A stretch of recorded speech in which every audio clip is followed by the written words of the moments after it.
Ils seraient bien surpris, les hiérarques et les monseigneurs socialistes, pour ne rien dire de ceux de droite, cela, la cause est entendue. Ils voudraient revenir à Montpellier, j'ai pas lu leur programme, je peux d'avance vous dire ce qu'ils veulent faire. De la vidéosurveillance partout, surveiller tout le monde, surtout ceux qui doivent être surveillés, on vous laisse faire la liste chacun chez vous. Ça fait du monde, des suspects partout. Et pour le reste, assez de dépenses sociales, assez de dépenses d'administration. Tout ça coûte beaucoup trop cher. Vous avez entendu l'autre zigomard à France Culture, là, qui me récitait les mantras, là. Les dépenses publiques qui sont déjà parvenues à 1 milliard, non 1000, d'euros. Il s'effondre. Un spasme. Il est mourant. 1 milliard. Je dis, attendez, mais qu'est-ce que vous êtes en train de dire, vous? De quoi vous parlez? 1000 milliards, de quoi vous parlez, là? C'est toutes les dépenses de l'État, toutes les dépenses des collectivités locales, toutes les dépenses de la sécurité sociale. Vous voulez supprimer tout ça? Évidemment, il reste comme un imbécile. Il n'avait pas prévu que quelqu'un de gauche, surtout, qui a fait des études, qui sache compter, bon, ou même qu'ayant passé quelques années au Parlement, il se rappelle des chiffres. Alors il dit, ah, mais c'est quand c'est excessif. Qui c'est qui décide que c'est excessif? Pas vous, mon petit bonhomme, nous. Ça s'appelle la démocratie. Voilà ce qu'il faut comprendre. Je n'ai qu'une chose à vous dire. Ce dont nous avons d'abord besoin, ça n'est pas de gagner un quart d'heure entre Paris et Bordeaux. Non, ni même une demi-heure. C'est pas ça qui pourrait développer la région. C'est d'un maillage du territoire, de toutes ces lignes qui faisaient la richesse, la force et qui permettent d'économiser des transports locaux en automobile. Et enfin, nous avons besoin de voies prioritairement qui portent tous les camions. Si c'était moi qui avais à en décider, il ne passerait plus un camion de la frontière belge à la frontière espagnole autrement qu'en train. Voilà l'avenir. Alors justement, Michel Alliot-Marie, est-ce qu'il faut mettre tous les camions sur des trains? Et est-ce que cette concurrence ferroviaire ne risque-t-elle pas de tuer un petit peu le secteur? Non, moi, ce que je pense, c'est qu'il faut d'abord du bon sens. Et effectivement, il faut regarder les choses avec le maximum de proximité avec les problèmes. Il est évident qu'on a besoin de voitures. On ne pourra pas supprimer tous les camions. Le ferroutage, c'est une réalité qui se développe d'ailleurs de plus en plus. J'étais il n'y a pas très longtemps à Perpignan en discutant avec des commissionnaires, si je puis dire. Nous avions vu ça. Mais il y a également d'autres éléments qui se développent dont on ne parle pas du tout. C'est ce qu'on appelle la mer-routage, c'est-à-dire mettre des camions sur des bateaux. C'est aussi quelque chose d'important. Et ce qu'il faut voir surtout, c'est que toutes ces infrastructures effectivement coûtent très cher et qu'il faut à la fois regarder à chaque fois le coût par rapport à l'avantage. Combien on gagne en temps, combien on gagne en disponibilité et en protection de l'environnement, mais combien est-ce que réellement cela coûte? Parce qu'on voit bien qu'avec la crise dont on ne parle jamais, il y a un certain nombre de données, effectivement, qui ont changé dans les flux, qui sont les flux de marchandises. José Bové, les options en matière de transport? Écoutez, je crois qu'il faut d'abord se poser la question. Pourquoi on se pose la question aujourd'hui des camions? C'est parce que les gens ne supportent plus. Par exemple, sur l'A9, à côté de Montpellier, c'est insupportable. Il y a des camions partout, les gens n'arrivent plus à circuler, c'est un véritable danger. Aujourd'hui, il faut que les camions soient transporter différemment, les marchandises transportées différemment. Mais sans LGV, comment vous les transportez? On n'a jamais transporté des marchandises avec des LGV. Jamais. C'est des trains de marchandises ou des bateaux. Et là, je crois qu'il y a effectivement des vrais projets qui peuvent être pas simplement nationaux, mais entre pays. Si on veut supprimer les camions sur l'A9, il faut faire partir des bateaux de Barcelone qui vont jusqu'à Gênes. Si on veut empêcher que l'A10 qui descend de Bordeaux vers l'Espagne, eh bien, il faut faire partir des bateaux de la Bretagne ou de Anvers vers les ports espagnols. On peut le faire. Il y a aujourd'hui 40 milliards d'euros qui sont budgétés pour les relations entre les pays. Développons des choses intelligentes plutôt que, par exemple, de faire le tunnel Lyon-Turin, qui est une gabegie qui va manger 80% de ce budget. Donc, justement, Robert Rochefort, sur cette question, est-ce qu'il faut favoriser le transport par bateau? Évidemment, oui. Nous avons dans notre proposition, nous voulons que l'Europe, et la France est au cœur de ça, deviennent chefs de file de la croissance bleue. Nous sommes la seule circonscription française qui avons 2 mers. Et nous avons un canal qui relie ces 2 mers. Et la croissance bleue, c'est-à-dire par l'eau, c'est quelque chose... Pardon? Monsieur, laissez-le terminer. Monsieur Mélenchon, laissez-le terminer. La croissance bleue, c'est évidemment Monsieur la pêche. c'est évidemment le tourisme et c'est aussi le transport. Il faut que nous prenions conscience de ce que l'eau est une richesse, et y compris pour cette circonscription. Mais j'en profite pour vous dire aussi que moi, je suis opposé à cette espèce de saupoudrage des fonds européens sur tous les budgets de transport partout.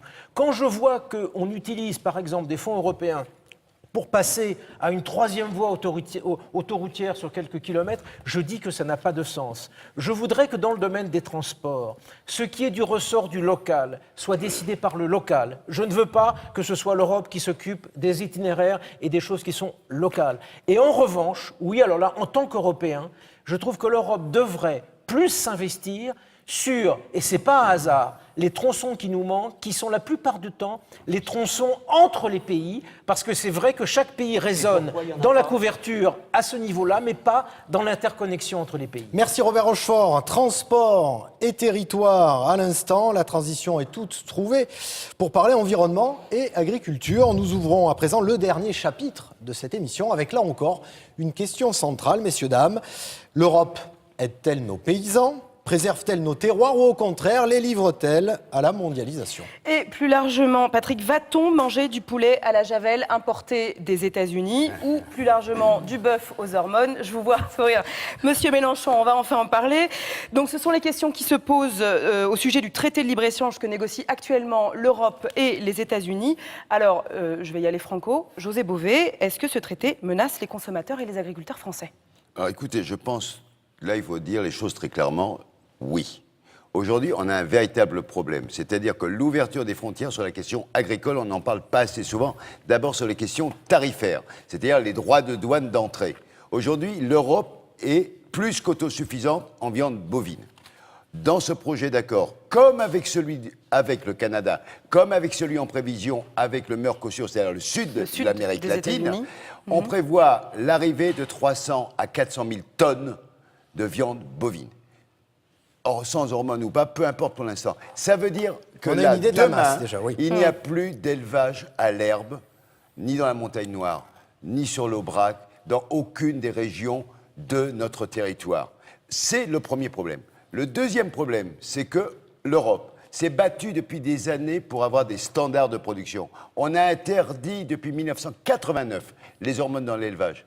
J'ai été en prison en 1999 pour m'être battu parce que les États-Unis faisaient un procès à l'Europe pour réintroduire le bœuf aux hormones.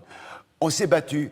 Aujourd'hui, les hormones sont interdites. Il n'est pas question que ça revienne. Or, ce traité, parce qu'il y a dedans un article scélérat qui permettrait aux entreprises d'attaquer les pays qui n'accepteraient pas les normes de leurs entreprises. On va y revenir. On reviendra dessus. Mais cela fait que, et clairement, les entreprises, et je pense à Tyson, qui est le plus gros producteur de viande au monde, José Bové. eh bien, pourraient attaquer nos États. Et là, on se battra. Et là, pour moi, il n'y a pas de couleur politique. On va y revenir. On se battra collectivement contre Pas ce traité. d'accord sur la vision de ce traité, apparemment, Michel Alliot-Marie.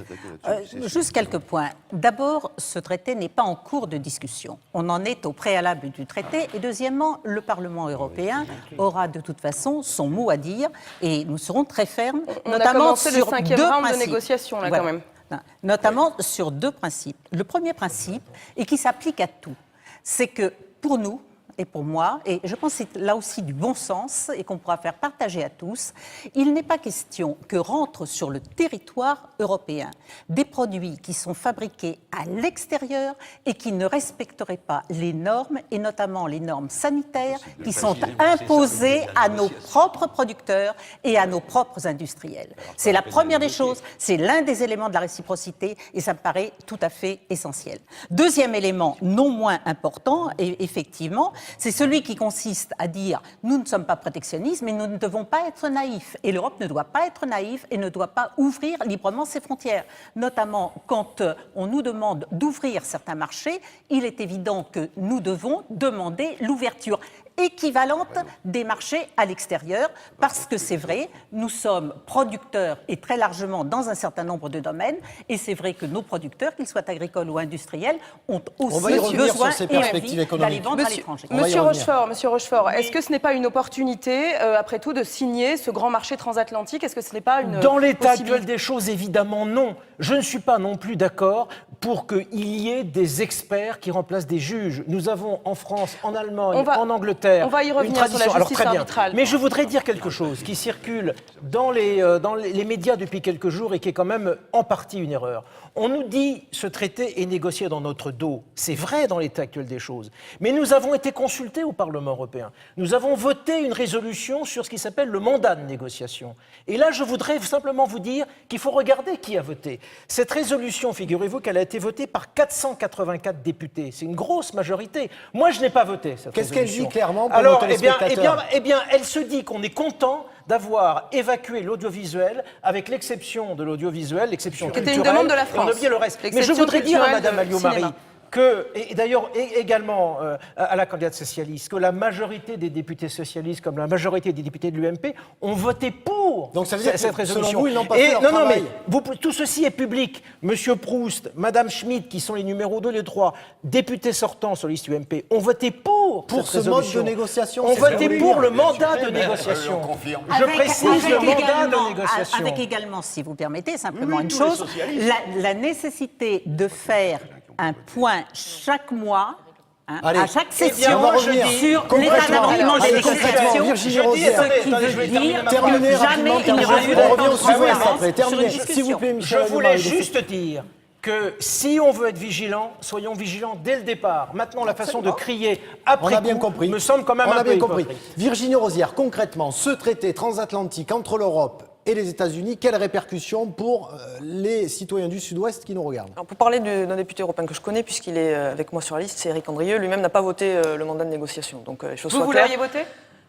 Pour le peu que j'en sais, puisqu'on peut le trouver, mais il n'est pas public. Pour ce que j'en sais, Le il mandat de était négociation extrêmement est inquiétant public. sur la question de Le mandat de l'agriculture. négociation est public. Vous l'auriez voté? Non, il est. On Le le mandat de trouve négociation est public. Est-ce que vous l'auriez voté? en l'état actuel sur l'agriculture, sur la question du tribunal arbitral qui est essentielle. Non. Alors, non, on revient d'accord. au Sud-Ouest. D'après vous, ce traité, qu'est-ce qu'il peut amener ou enlever à nos agriculteurs qui nous regardent? Ah, mais Attendez, laissez finir Virginie Rosière. votre question? Ma question, donc j'y reviens. Les agriculteurs du Grand Sud-Ouest qui nous regardent, d'après vous, ce traité, qu'est-ce qu'il peut leur enlever ou leur apporter? Il est extrêmement inquiétant si, effectivement, on ouvre le marché européen à la viande aux hormones, aux poulets chlorés, aux OGM. C'est très inquiétant et c'est un péril immense pour l'agriculture française. J'ai discuté avec la filière bovine. Pour eux, ce serait un cataclysme. Non seulement pour la question des normes sanitaires et environnementales, mais aussi simplement pour des questions d'équilibre de marché. Donc il faut faire attention à ce qu'on fait. On ne peut pas sacrifier l'agriculture française et l'agriculture de nos régions parce que c'est particulièrement sensible pour le Grand Sud-Ouest à d'hypothétiques débouchés économiques. Il faut être De notre particulièrement côté, vigilant. on Et puis peut la question vendre- du tribunal arbitral, j'espère qu'on va en parler parce que ça, c'est Oui. particulièrement choquant. D'un autre côté, ça ne peut pas leur permettre de vendre plus de Roquefort ou de vin, par exemple? Je confirme. Non, alors Aujourd'hui- José Bové dit Mais non, par plus de contre, on n'a pas Roquefort. parlé- Non, on je a- vous dis pourquoi. Excuse-moi. Juste un truc là-dessus. Au Sénat. Attention, Roquefort, José Bové a Oui, fait un non, bon. non, mais Allez-y, c'est allez-y. sur les appellations d'origine contrôlée. Oui, il y a un vrai risque. 80 sénateurs des États-Unis ont demandé l'interdiction des appellations d'origine D'accord. si ce traité se met en place. Alors, pour ça, conclure, ça pas dit de- tout. L'aspect problématique du traité, Pour on conclure, imagine Virginie l'impact Rosière, pour ensuite on va voir Jean-Luc productions Mélenchon. les productions du Sud-Ouest. Mais on n'a pas parlé de la PAC à proprement parler. Vous avez posé au début une question sur la PAC. Il faut quand même rendre justice à ce que fait la politique agricole commune, et en particulier pour l'agriculture française, et en particulier depuis qu'elle a été renégociée avec l'action déterminante du gouvernement français et des députés qui siégeaient à la commission socialiste, qui siégeaient à la commission agriculture, avec un rééquilibrage de la PAC justement pour les plus petits producteurs et pour l'élevage, et un verdissement, c'est-à-dire une promotion de l'agriculture biologique. Je Alors, pense qu'on peut s'en Jean-Luc féliciter. Mélenchon n'a pas l'air d'accord, mais alors absolument pas d'accord. Pour Mais quelle nous raison? n'en Est-ce que trouverons pas. Nous la n'aurons pas renégociation de la PAC a été une erreur? Ne soyons pas hypocrites, nous n'avons pas le temps de rentrer dans la Non, non, technique. allez-y sur le traité. Donc allons à l'essentiel. Le traité, vous... La nouvelle Allez-y. politique agricole commune favorise le modèle productiviste de l'agriculture, Pas qui est du une tout. ruine pour la civilisation humaine. C'est nier Point. les avancées qui ont été Deuxièmement, obtenues. le grand marché transatlantique va aggraver cette tendance. Nous le savons tous. Enfin, interrogeons-nous sur deux choses.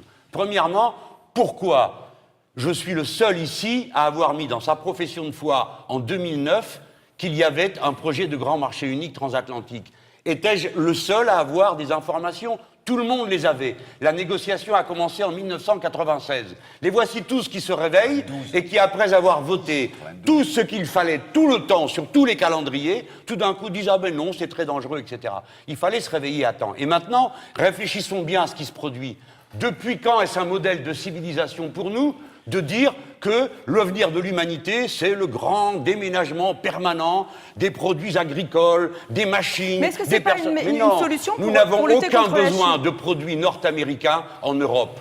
L'Europe s'est rendue autant autosuffisante. Que les Nord-Américains s'occupent de rendre leur continent autosuffisant comme nous l'avons fait nous-mêmes. La souveraineté alimentaire est le grand défi de l'humanité pour l'avenir. Donc ça suffit de tout voir à travers le commerce, la concurrence libre et non faussée, le déménagement permanent de tout. Quant aux appellations contrôlées... Rapidement. Oui, Jean-Luc oui, Mélenchon, rapidement. Les têtes d'œufs de Bruxelles avaient inventé le vin rosé en mélangeant le vin blanc et le vin rouge. Il a fallu qu'on aille tous avec nos pics et nos fourches pour empêcher que cela se fasse. Aujourd'hui, à l'heure à laquelle nous parlons, ils viennent d'inventer que l'on peut planter autant de vignes que l'on veut aux alentours des appellations contrôlées. C'est-à-dire qu'ils sont en train méthodiquement de détruire les appellations contrôlées pour que leur négociation du marché unique aille plus vite. Louis Et Alliot, là-dessus, rapidement, l'UMP, vous n'aurez pas comme le temps le de PS, conclure. a tout voté tout le temps. Merci Jean-Luc Mélenchon. Le temps d'antenne du front de gauche. Et après, comment expliquez-vous, monsieur Mélenchon, que vous n'arrivez pas à recueillir les déçus de la politique de monsieur Hollande et que madame Le Pen y arrive mieux? Vous voulez que je l'explique comment? Parce que madame Le Pen a d'innombrables militants qui font tous les jours du porte-à-porte, distribuer des tracts. Bien sûr que non. Je les ai vus moi-même de près, à un moment. Ils étaient tous dans le même bistrot toute la journée. Et de temps à autre, il y en avait 2 ou 3 qui sortaient et qui allaient coller des affiches et arracher les loutres. Et revenaient. Et puis il y avait ce type-là, machin chose, la Stirbois, qui ont fini. Non, il s'appelle pas Stirbois, je sais pas comment. Enfin, bref. C'est le maire de la commune, je veux pas le... Et alors lui était membre de la commission des affaires sociales. Alors, vous savez, là, qu'est-ce qu'on fait, une commission des affaires sociales? On donne une aide à celui-ci, à celle-là, machin, un truc, un cartable pour le mot, un frigo, il sortait en courant. Il tape aux gens, toc, toc, toc. Bon, alors le frigo, j'ai réglé, hein. Et hop, il repartait à l'autre. Voilà, c'était ça, le grand parti du Front National. Le Front National est entré dans les foyers par les médias audiovisuels. 170 000 chômeurs de catégorie A supplémentaires et qu'on est très très loin évidemment de du moindre début d'inversion. Et il n'y en aura pas d'ailleurs, car encore une fois, la politique qui est menée... Pas en 2014 ni en 2015 Non. avec un éventuel retour de la croissance. Non, il n'y aura pas de retour de la croissance, parce qu'on ne fait rien pour qu'il y ait un retour de la croissance, parce qu'on mène une politique économique qui est dictée par l'Union européenne et qui a fait ses preuves en Grèce, en Espagne, au Portugal, en Italie. C'est une politique qui vise à mettre en place une austérité. L'austérité entraîne évidemment une contraction de l'économie, donc une perte de recettes pour l'État, donc une augmentation des déficits, donc une augmentation de la dette, donc une augmentation de l'austérité. Tout ça, ça crée du chômage, et le chômage, eh bien, il pèse parce qu'il coûte cher, et il pèse évidemment sur les entreprises. Donc nous sommes dans un cercle vicieux. Tant que nous serons dans ce cercle vicieux, la situation ne peut que s'aggraver. Donc vous ne croyez pas non plus au pacte de compétitivité, et l'échec de François Hollande est écrit, selon vous, aujourd'hui même, Oui, il est d'ores alors et qu'il déjà... n'a pas atteint la moitié de son mandat. Mais oui, bien sûr. Et d'ailleurs, on peut s'interroger, et j'interroge les décideurs économiques, puisque ce sont eux à qui aussi nous nous adressons. Je ne sais pas, ils ne sont pas perturbés par le fait que l'Allemagne est en train de relancer une politique de la demande, les États-Unis sont en train de relancer une politique de la demande, et nous sommes en train de mettre en place la politique de l'offre qui, lorsqu'il n'y a pas de demande, eh bien, ne fonctionne pas, surtout lorsqu'on a une monnaie qui est beaucoup trop chère pour notre économie et qui est le boulet de compétitivité des entreprises. Voilà, et j'ai pas peur de le dire. Et vous ne faites pas peur, parce que j'ai même pas peur de vos représailles, vu que vous les faites déjà. Et vous n'arrivez à rien. Parce que quand on fait un sondage, c'est merveilleux le dernier, eux ils aiment les sondages. BVA dit, Madame Le Pen est en progression. Ah ah, voilà qui est nouveau. D'habitude on nous explique qu'elle va pas bien, ceci, que là, donc là elle est en progression. J'ai perdu mon papier, mais c'est une progression qui a des caractéristiques inouïes dont je veux absolument vous régaler pour que vous puissiez rentrer chez vous le cœur léger. Tant pis, mon papier est perdu. Mais dedans, c'est bien simple, elle recule sur tout.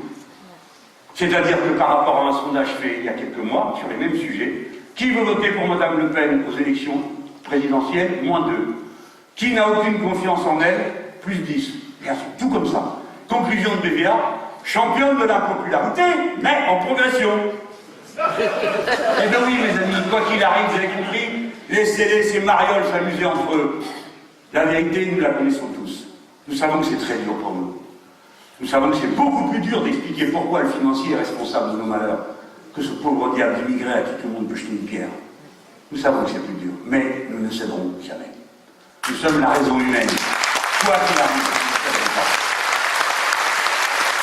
Dans chaque immigré, nous voyons le visage de celui qui est nôtre, qui nous a permis d'être et de jouir du bonheur de vivre. Bon, alors voici pourquoi le Front de gauche a vraiment de nombreuses raisons de ne pas être content de ce qu'il fait.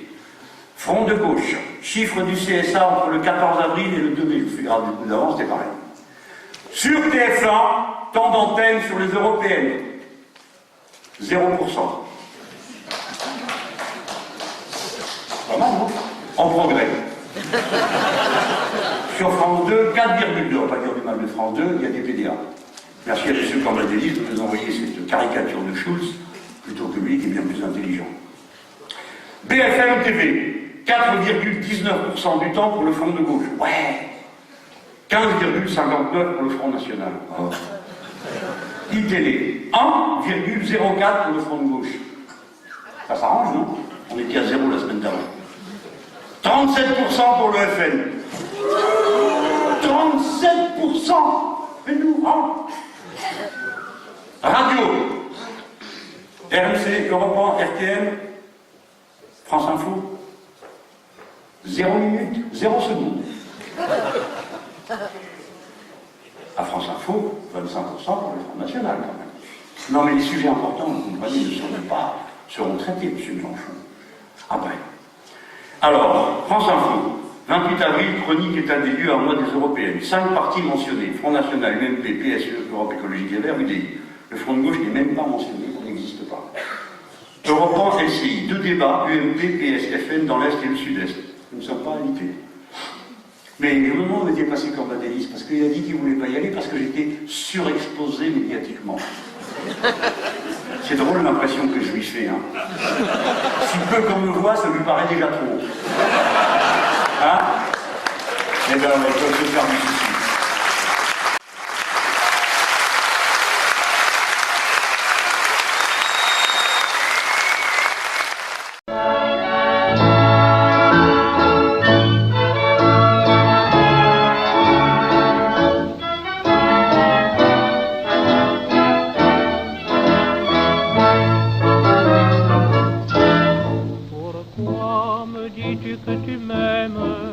Pourquoi te mentir à toi-même? Entre nous deux, les mots sont superflus.